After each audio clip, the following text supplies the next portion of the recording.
Hey, what a day, man. Let's start with what's probably the most important, and that is Happy Veterans Day. It's a huge day for our country, and not only today, but for history and for the future. So that aside, my day started by making Happy Veterans Day cards with my 6-year-olds and 4-year-old, and it quickly turned to the release of the ACC schedule, which is a unique year given that we've added 2 games. But it also means that our season is very close to finally playing in some games, I hope, knocking on wood. And lastly, it has now getting very, very busy with the signing day. So there's a whole lot to talk about. I'm happy to talk about all of it. And all of it is beyond exciting, and it's been a long time coming. So who wants to ask something first? I can talk about anyone and everybody on the team about how we're doing. Yeah. Dive into questions. Specifically the number 2 recruiting class. Yeah, that's good. Yeah, I think when we got here, we knew that I knew that one of my main responsibilities was to restore the talent at North Carolina, and in terms of both the immediate talent and the depth that we can bring to this program. And so we got right to it. Obviously, signed a top 10 2000 and what year are we in 2000 class, and they're just every bit as good. It's been really fun coaching them on a daily basis. And then on top of that, we were hard at work already trying to secure the local talent in the best class nationally as well. And, to get 4 top 20 players in the country, and they fit how we want to play. I can't tell you how hard we work for it and how happy we are that it's official. Let's go to Lawrence with a question. Hi, Coach Banghart. I was just trying to figure out, how are you doing today? I was trying to figure out how difficult was it to prepare for the season, not knowing what the schedule was like, and has it been like a sense of relief knowing now that like who you're going to be playing and kind of that? Yeah, you guys know, as you guys, those of you who know me know that I'm more of a happy idiot than I am a pessimist. So I have been really optimistic all since the start. The good news is that we've got a very new roster, as you all know, and so we've been here since July. And because of COVID, we really haven't allowed them to go home. So we have been here. Today, I think, is practice number 57. So that's a whole lot more practice than we would typically have in a regular year, which is important, particularly in a year where you have a lot of new faces and a lot to learn. Really only 4 total returners from last year. And so that's been really great. We've stayed really healthy, which is somewhat concerning because that obviously we worry that means that we're more a higher potential of not remaining healthy, but we're going to try to do our best to stay bubbled and stay as diligent as we can. And I can assure you that our players are very excited to wear the same color finally, because our scrimmage squad has to be smaller given the virus as well. We'll have no scrimmages, meaning our practice guys. We have no scrimmages. So the first time that we see them in their uniform will be the first time you all see them in their uniform, which is somewhat concerning, but beyond exciting. And in what ways have you seen Janelle Bailey kind of grow as a leader since you've been a head coach? I think the biggest thing for Janelle is, so this particular year, she's gotten in great shape. She's in the best shape she's ever been in. And that will allow us to play faster and for her to play faster, which will help a lot so that she can use her strength as an advocate, not as a crutch, right? And so that's huge. I think also there's a lot of renewed energy and talent on the roster. And so the accountabilities are in place. It's hard when you have 5 players total that you're playing on a daily basis. It limits the way you can hold your group accountable. And we all thrive in an environment where there's competition and thrive in an environment where there's accountabilities. And now there is in our program. And I think she's really risen to that challenge, knowing that there are a lot of players on this team and that are very talented. And I think she feels it, sees it, and appreciates it. Thank you. Let's go to Matt.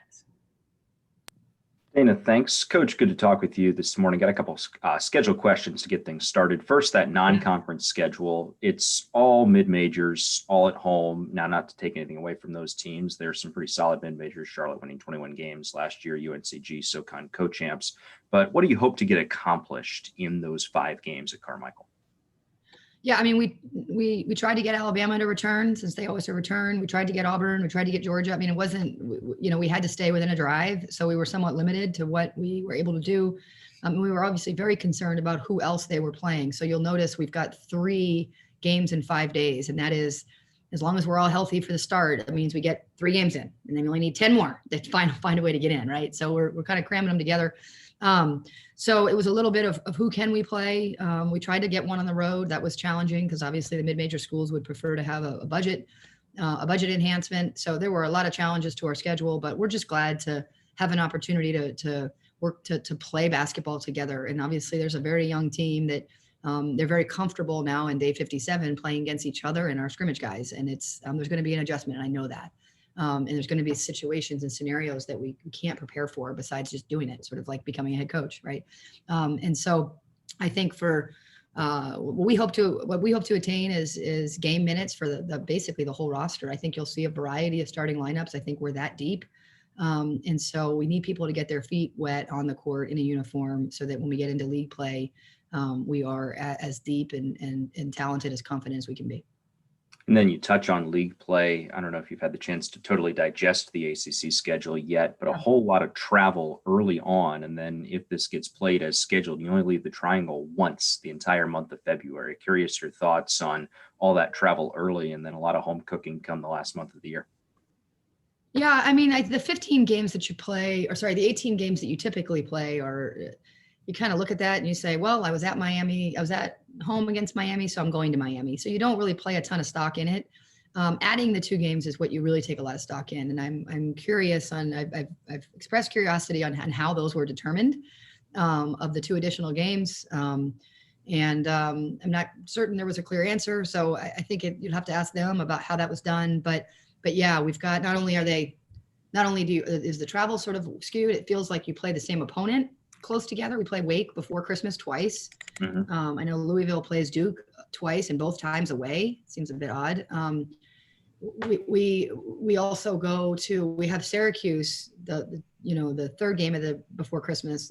Sorry, the second to last game before Christmas, and then the first game after Christmas. So there's a little bit of things that are a bit confusing, but what I love about the league, I've learned that in year 1, is that everybody's good. And if you coach for a living, you're highly competitive as a human. And I just love it. Like I look at that schedule and I'm like, awesome. Everybody's good. So we have to be really good every night, whether it's home and away, in front of no fans, whatevs, details. Excellent. Thank you. Right.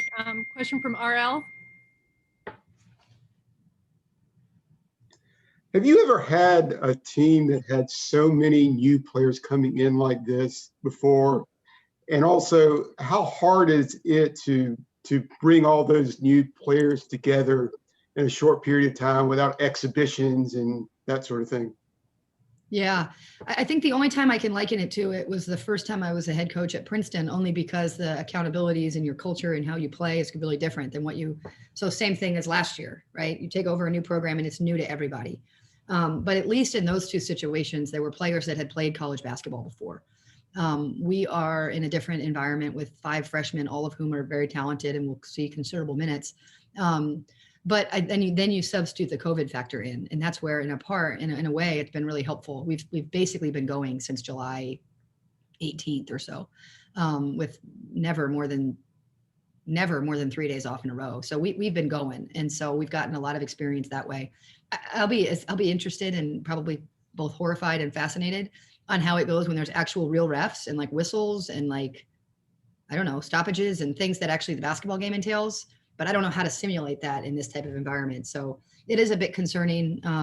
So we've got to be that much better to make the margin of error, much bigger as we try to work out some of the youth on that. But I have a lot of experience. I mean, obviously Janelle's super experienced. Petra and Steph Watts have, as I always joke, they're almost older than I am. I mean, so we certainly have some experience as well. And then I'd always take talent over everything else. And we've got a lot of talent this year as compared to last year. Usually you don't have a new player who you expect to be a leader, but it is Stephanie Watts in that role with this team? To be honest, they all are. So we sort of said to the seniors, this is it, right? And then of course they changed that rule, but and so the Petra and Steph, really, we lean on them to lead the guard group in terms of how they show up. And then we also lean on Janelle and Jalen, the 2 older posts, and Malou really to lead that group. And this, like any team, like no other team I've ever had, we really, each of them, no one's kind of along for the ride. No one is sort of like, oh God, watch out for her, bring her along, make sure she's on time, make sure she's knows what she's doing. And I think it's just highly competitive. I think people realize that we're not waiting for anybody. We're moving. And so the leadership, honestly, there's not one person I can tag. They've really all, the floor leadership on the floor for Deja with the ball in her hands. She's been great. I mean, they've all been, we're a little bit less interesting in terms of our leadership because it's everybody. All right, let's go to Peter. Good morning, Coach. Morning. You talk about accountability from your days at Princeton, and obviously I would think that you've transferred that here to Carolina. You have a deep roster, a lot of young faces, a lot of energy, which is great. Probably see all of them, like you said, early in the season, but as it gets down and tighter into the season, benches get shorter, reliability, aside from injuries.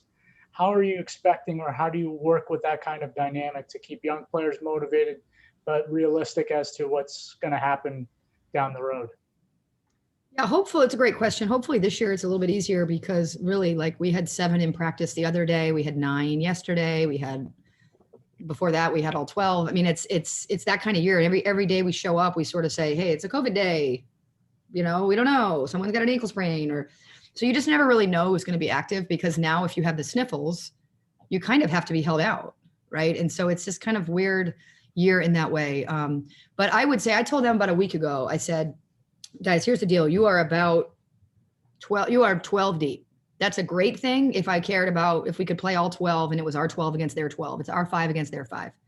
So it would really be great if we had some separation, and you will determine that, not me. And we're starting to see some separation in some ways, which is great. That helps a lot. So I think we still have, I feel very good about what I didn't have last year is probably one of our biggest strengths. We have great depth now, but we need the first 5 or the first 6 to emerge, and they're starting to do that. And a quick follow-up, how have the players' mindsets been going through the whole COVID situation and on-court, off-court classes, not having many students around? That will change in next semester. How are you looking to help manage that for your players? It's the thing I was most anxious about. And what an odd thing to be anxious about on a team where you're so young. But I just was so anxious. We had someone on our staff that one of their main jobs was to ensure that we were taking care of their mental health. And so we had a pumpkin, we just did all these gatherings and within safe distance and all that to give them. We did this Zoom Love Fest where we had everyone come up with 10 people they wanted to invite on a Zoom, and they all went on it on a Tuesday or whatever. And we set up for them because honestly, they needed something to talk about. It's the same people hanging out since July. Like, they're totally bubbled. They're like, just walk around with each other. So that's been really hard. And I really credit, to be honest, the freshmen's genuine positive nature. Everyone's built differently. I got really lucky with that class. They are just really a positive, bright light. And so there's no woe is me. It's like, well, we don't know college any different. So this is not better than high school, and we were hoping it was, but high school is all right too, so we've been okay. I mean, they spend a lot of time together. It's helped our chemistry, I think, but it could kill your chemistry if you don't get along so well, or if you have an outlier. It's truly the way they are on the floor is how they are off. They are 12 deep. There's not like an in group and an out group and a massive posse and a smaller group. And they have really respected one another's differences, and they're incredibly respectful, close, cohesive, way more than, I mean, I said to one of my old Princeton players, I was sort of joking with her, and we were talking about the team and all that. And I said, last year's team was one of my most challenging, if not my most challenging, and this might be my favorite. And she said, ouch. And I said, oh yeah, I forgot. I used to coach you, so it's a good group. Thanks, Coach. All right, Casey. Hey, Coach, thanks for taking the time. I'll just introduce myself, Casey Hintz from WRAL. I am new here, so nice to meet you. My question for you is just, say like last February and March, coming off your first year here, and you might have had an idea of what you wanted to do going into year 2, given everything that happened, over the summer. I know you guys had 57 some practices, but how did that change maybe on what you thought you wanted to, kind of do going into year 2 to what you've now had to do? Yeah, I thought it was very clear what I wanted to do. I wanted to turn the page, right? I wanted to not hold the new standard based on what the previous standard was. I wanted to, I think I'm good at meeting the moment where it is. And in this moment is one of great hope. And there's really talented people that have committed to the journey, and we wanted to honor that. And so I feel like we wanted to literally turn the page and not heal, do the opposite, just turn the page, move on. Now starting over, in a lot of ways, what do we need to build on both sides of the ball, because this group will be with us for a while now. And I think our defensive standard, the way that we play with better toughness on offense, those are the things that's who we are. And that's who the teams I've coached are. And so we got right to it. We got right to it right from the start. And also their physically, their pride in the strength and conditioning, hydration, nutrition, and rest is not just a good idea. It's key to a high level athlete. And we also got right to that as well, focusing on the sport performance side of them as well. Awesome, thank you. All right, CL Brown next. Hi, Coach. I was curious about the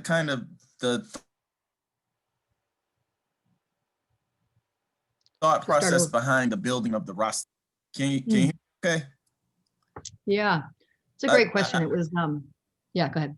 Yeah, I was just going to say, you didn't do it with transfers. You didn't kind of go look in that market and bring a bunch of those kind of kids in. Not that there's anything wrong with that, but it seemed like you wanted to do it through high school players, and obviously an early reward with the #2 class being signed for next year. Yeah. Oh, yeah. So I think how we dealt with the roster for this year that's happening right now is we knew that what we didn't want to do is take a shortcut in the 20. We recruit so far in advance, I forget the years. The current freshmen are 20s. So what we didn't want to do was take a kid that wasn't good enough because they would help us get to a number, right? Nor did we want to keep a kid that maybe this wasn't the right fit with the new leadership because it helped us with our number, right? So we decided we aren't doing those two things. So that might mean we're super under rostered. We live with that, right? Thankfully, Steph Watts and Petra became available and interested, and we got them. We'd be a very different team without them, right? We'd have 10 total. 5 of them would have never seen a college basketball game ever until November 25th. So that helped us a lot. But yeah, to your point, we knew that there's a couple ways to sustain and build a team, and that's through the draft, like my beloved Celtics, or you can do it through the transfer portal, like the Lakers that I don't like. Well, at Carolina, you can do both. You can do a little bit of both, and obviously with this particular year, we're benefiting from that. But I also think that if you can get the very best players and have them young, then there's a lot you can do with them. So, and then COVID hits, and two of these signees had never seen campus. They hadn't been on a visit, which was highly concerning. And so, it went from some of the scariest days of my professional career to the highest of highs in getting them, obviously.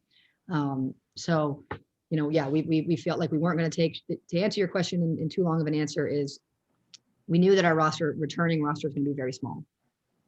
There were 5 total, right? No, 1, 2, 4 total. And then we knew that we had the class coming in that brought us to 9. And we had to sort of figure out, luckily we had the mid-year transfer from Michigan. And then of course we had the 2 grad transfers. So we weren't going to we really were patient. I got to say in March and April, because that's not when Petra and Steph were interested or available. And so we just were like, if we take that kid, she'd help us right away, but we'd have her for 2 more years after that. And I think we can recruit better. That's really hard to do when you're looking at an 8-person roster or a 9-person roster. But we just were like, come on, let's bet on ourselves. And it paid off.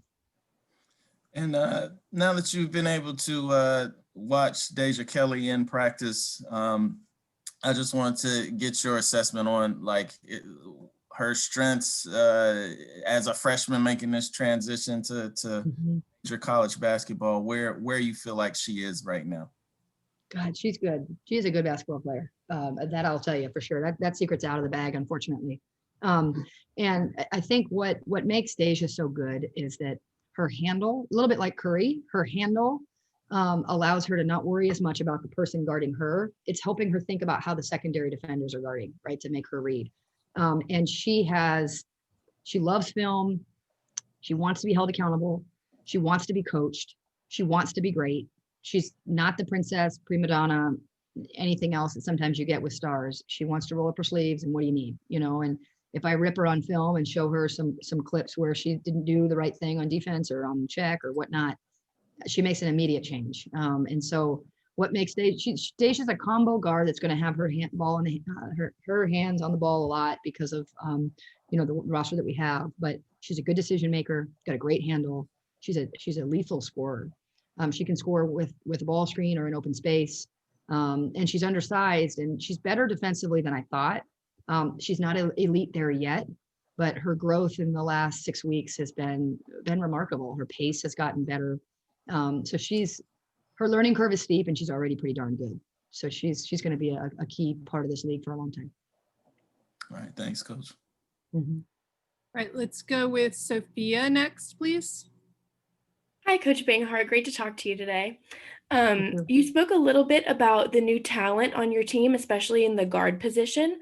I know you said you look up to Petra as definitely a leader of that position. Could you speak a little bit more about who you're looking to run point or shooting guard, or is that the decision that's going to be made closer to game time? Yeah, I mean, I think so. Deja can play either spot. Deja Kelly, the rookie. Kennedy Todd Williams is no secret either. She's a North Carolina kid. Tore ACL in her junior year, and she at that time was the #1 player in the state. She is a Scottie Pippen, like identical twin. And I actually love Scottie Pippen, thankfully for her. I think she is so good. It's dumb. So that's kind of fun. So she can play at those spots.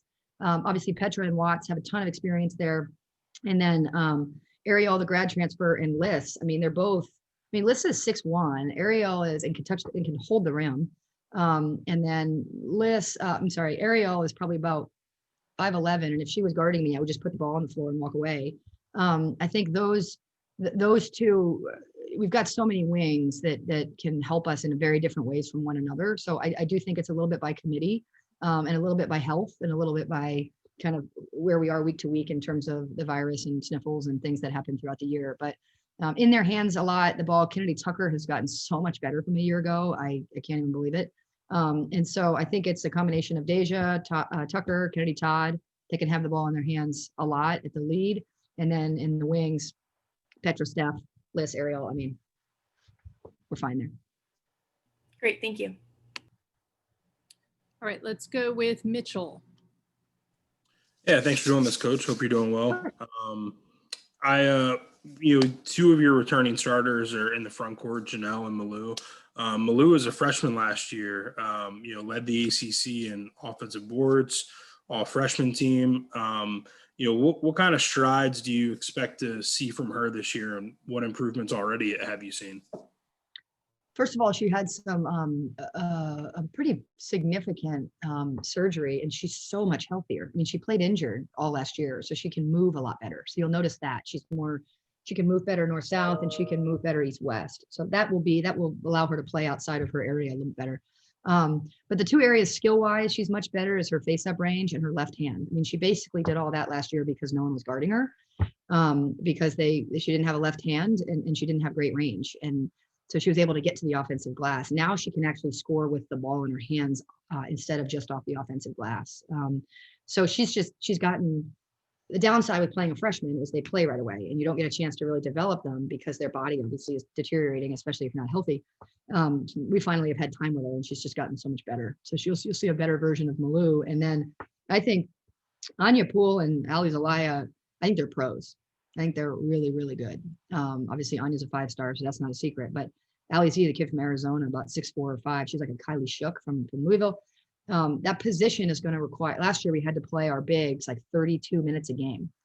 I mean, honestly, I know everyone wants to play. No one wants to play 32 minutes a game at that position, right? Because your efficiencies go way down.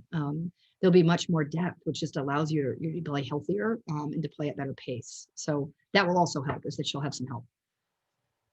Gotcha. And then I just wanted to ask, with this last recruiting class and with this one you just got today, really talented class all around, but you went, you have the local players, you're getting some of the best players in North Carolina, but also nationally. What is it, I guess, trying to balance the two, making sure you get the homegrown kids, but also the best players available? Yeah, it's such a balancing act, right? It's like I sort of say to the local kids, if I offer you, it means I love you, because nothing's worse than having a local kid whose family's there all the time and then they're not playing, right? Because then it's just, here they are, right? They're seeing it and in your ears. And so I always say that I'm slow to offer the local kids because I really want to make sure you know how much I want you, right? And so getting Tiani was a big deal. Obviously, she's what I'm used to coaching at Princeton, and that kind of really versatile 6'3" kid. That's a shot blocker and a range shooter and a high post threat and all that. Her sister's to the center at Tennessee. I mean, just a great family. But yeah, just if we can get the best players in North Carolina every year, and we only need to sprinkle in, then I can be really choosy outside of our state, which has been, and I think I'll always operate in that way because of the academic pedigree. I think we can also grab some areas and offer opportunities that are really attractive. And then you throw in the swagginess of Carolina, and that's helped as well. So we've kind of promoted all those areas at once. And I think too, with the triangle being, I always say it's the mecca of college basketball. So if you're also just a basketball junkie, it seems like a great place to be. So yeah, we're always going to have our eyes on the state. There's some now very good young talent in the state, and our eyes are there. And we're also kind of monitoring the national landscape and honestly the international landscape as well. Great, thanks. Graham? Hi, Courtney. Thanks for doing this. Hey, of course. You mentioned right at the start of this call not having the scrimmage guys this season. Oh no, we do have them, Graham. Sorry, but we don't have 15 of them. Okay. What are kind of the procedures involved in having them as a part of that bubble you've been talking about? Yeah, good question. So the good news is the best scrimmage guy we had last year got picked up by the men's JV team, and of course Roy loves him. And I was like, oh no. So we lost him last year. Well, now there's no JV team this year. So I hopped all back over him. And I, reached out to him. And then of course we had the roster from last year. There's like 15 of them. And I got with Bubba and asked him how many we were comfortable in the testing protocol. I had to pick the 4 that I positionally wanted and that I could really trust. And fortunately they live together. So that helps off campus. And so in a way we test them as often as we test they're like literally a part of our team. They like come with us, we feed them, or whatever. We basically, they are, we test them. So they get their COVID deal just as often as we do. And they're held to the same standard that, a positive test for you really shuts down the whole organization for a couple of weeks. And the amount of trust I'm putting in you in that way is important. And so it's been critical to have them, we've got 5, so they don't have any subs. And I told them one of them is our post. I've told him the other day, I said, you're looking like you're in really good shape. We got you in shape. He said, Coach, there's no subs, so that's been fun. But we opted for we used to have a bunch of managers, and I've opted for just 2 managers and then having the 5 scrimmage guys. So I've limited managers and added scrimmage guys, but they're the same ones now, and they come every day and tested in full protocol. I appreciate it. Thank you. Mm-hmm. All right, Freddie? Hi. So my question is, so last year, it was there's a lot of inconsistency. You'd win 9 straight games and then also lose 8 straight games. So what are you going to do this year to ensure that there are consistent results? Yeah, that was tough to be a part of for sure. I'm sure it was tough to watch. Literally, I think it's a totally different team. So yeah, we don't want to use that as our norm. Or as our progression. It's a totally different team. The roster's different. There's a lot more depth. There's more talent. There's another year of them used to my accountabilities, people that chose to be here and I chose them. So yeah, I think it's just totally different. We have to do what we can to be inside the lines, be accountable and on both ends. And we have to continue to develop the depth that will allow us to do that. And I so far, I think we just are starting at a better spot in what month are we in? November at doing that. It was I had the same starting lineup all last year, and the 6th man, et cetera. And then by the last 6 games of the season, both Malou and Janelle were on minute restrictions. Well, Janelle wasn't even playing, but we're on minute restrictions. So I was sort of like, okay, the 5'9" kid who's not even a post, nor is she in our top group, she's now our starting post. Like that's a problem, right? So I think the depth and accountabilities is important, and I think we're working hard on both of those. And with all of these new players coming in, all these freshmen, how have you made sure they are really getting used to the college lifestyle and fitting in at UNC because they're in this bubble and they've never experienced life at UNC? I'm not doing a very good job of that. They're in a bubble. They roll out of bed, they take their classes, online on their computers, and then they come down to the gym and they eat separate meals in separate places. I mean, there's nothing, no one's on campus. I'm sure you know that. So there's nothing really going on. And the football team and men's basketball and soccer and all the other field hockey, they're doing the same thing. So it's not like there are these social gatherings that all the athletes are at like usual. They're not happening anyway. So I always tell them I'm not holding you out. This virus is holding you out of these things. And they just, we're spending more time. Luckily they like us. They spend a lot of time with us in here. And they're watching a lot of film. But yeah, we're not pretending this is college. This is not, this is not college. This is, I always tell them they're in their jammies or their basketball uniform. There's like no other in between, and that's been for 5 months. So just keep going. It's game time. Thank you. So next year I'll have 9 freshmen probably then, right? Because 9 people that have to navigate like getting dressed and walking to class and going to the study student center and negotiating personal relationships and all of that. They haven't really had to do this. So next year should be a very interesting call at this time. All right, thanks. CL, do you have another question? No, I think I'm good. Okay, how about Mitchell, did you? Just looking at the hands that are up. Oh, I didn't put my head down, but I did have a quick follow-up. Yeah. The injury that Malou was dealing with, was that a knee or? I don't know if I'm allowed to talk about that because of HIPAA. So I'm happy to. I just don't know if I'm allowed to. So it's probably best if I don't. Yeah, but it was what? I can loop to Malou and which sounded like a song. Loop to Malou, and get the permission from her. So it's just that the information needs to come from her. Okay, yeah. And I don't think yeah, no problem. It doesn't. It's significant enough that it wasn't a pinky, and significant enough that she was immobile last year. And I sort of thought that's just how she ran. I was like, I inherited her, but she runs odd, and she doesn't run fast. And then now I'm like, oh my gosh, you run like a normal human being and you run fast. This is cool. So yeah, she will look physically different to you because she's not injured. So that's cool. Yeah, for sure. Yeah, I had no idea. Yeah. And then I just wanted to ask, with all the polls and everything that came out yesterday, did the players have any reaction, any extra motivation in practice yesterday or?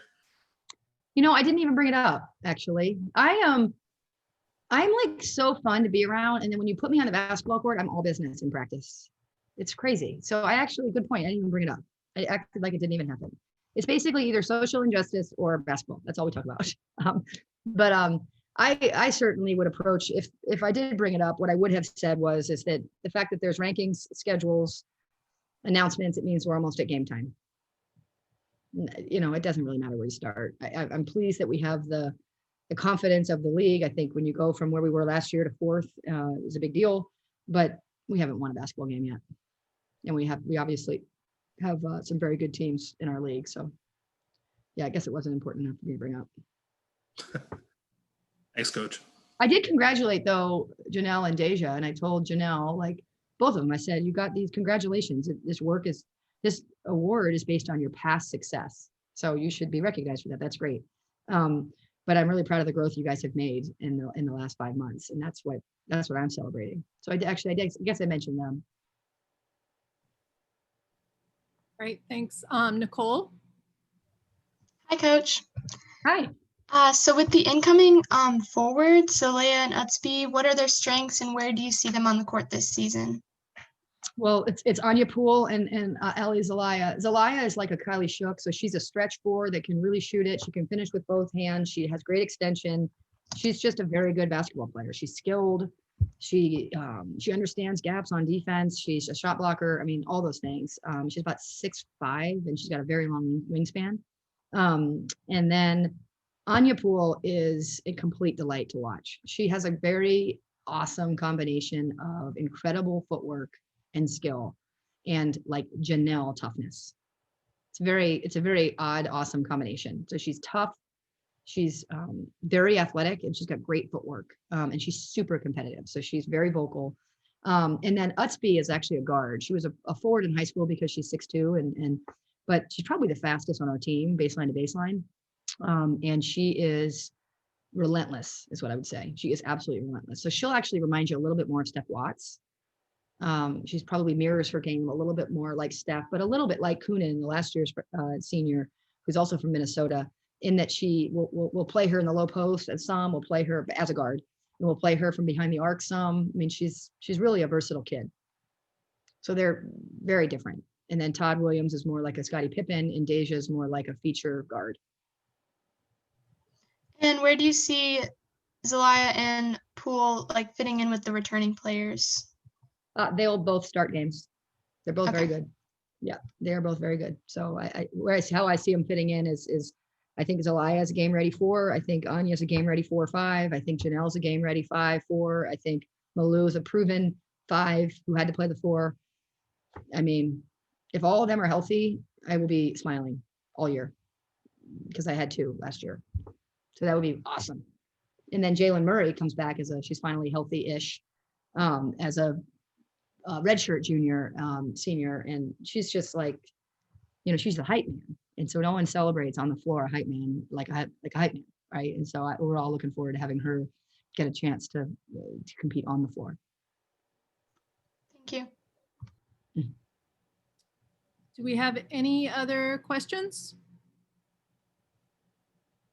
You guys are incoming class. Come on, they're so good. Although they're all good in high school. I guess I was good in high school too. You could do you want to give us a little thought on each one, and then we'll have one question from RL. Yeah, sure. So Kayla McPherson, desperately needed point guard for us. A little bit like, now it's not fair to say this because she's very different, but a little bit like Ivory Lotta. And what I loved about Ivory Lotta is she was like a dog, right? She was totally competitive. She was like relentless. She was a bully. She was a playmaker. She was flashy. That's Kayla McPherson. She got swag. She's bigger. I mean, she's way bigger than Ivory, but everyone is, right? But has a lot of the other things that make her special. And then Destiny Adams, the kid from New Jersey, is a little bit, she's a defender, rebounder, runner, tough, like a Janelle and Anya, like, if you're in our way, you might get hurt, that kind of kid. You just win games with that kid. Does a little bit of everything. Tiani Key, the local kid, is a 6'3" stretch, 3'4", lefty, great range, and just a shot blocker. And people watch her. She's just got oodles of talent. So we'll have to continue to add strength through her frame. A little bit like Durant is how I would liken her for those that like men's hoops. And then, Mo Wiggins, God, a desperately needed, the kid can do a little bit of everything. I love how she shoots the ball. She can really play outside the arc, but a slasher, great mid-range, an elite defender. She's about 6 foot. She's a stud too. So they're all just really different from one another and exactly what we need to kind of round out. We knew with the 20s, we knew what we had. And so it was important that we could piece together with the 21s and we did it. All right. But they're in high school still. Oh, sorry. Of course. But they're in high school still. So let's see what they do in college. Okay, RL with a question. One is how big do you think your rotation will be in a highly competitive game? And the other, with the influx of the talent and the depth, how is that going to change your game this year? For example, it would be more high tempo, more pressure defense. How is your game changing this year because you have so many more weapons? I think we'll be able to play against a variety of opponents better. Obviously we've got lots of different styles of play in our league. But yeah, I think when the biggest thing is the depth it helps with accountabilities, but yeah, you need some guys to rotate to sort of elevate. I would say at this time, I mean, our strength is our depth still. There's a few that have really evolved into being, non-negotiables, but we're splitting hairs now. I'm splitting hairs now over who I think who will start the first game versus the second game versus the third game. And maybe they'll all 3 be different in the first 3 to give them all the experience we need. So I'm saying this not just for the media. I don't know who the starters are for the first ACC game. I don't know. I probably don't know more than 2 of them.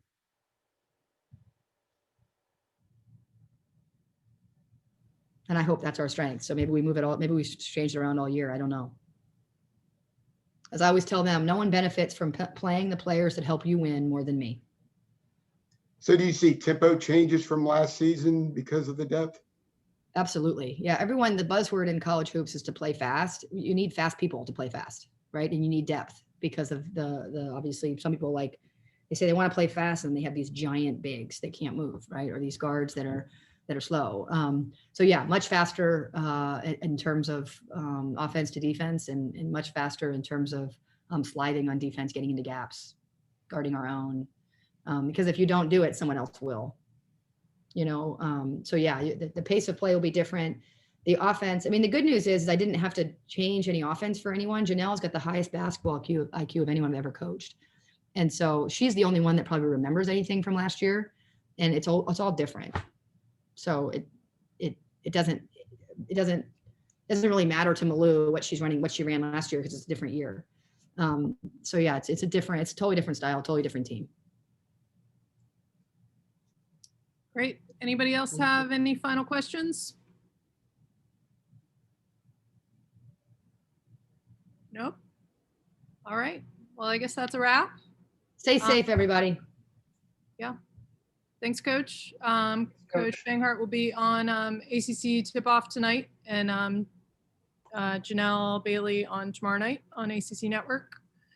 And then we'll be looking forward to November 25th. So sounds good. Thanks. Everybody. Bye. Appreciate it. Thank you.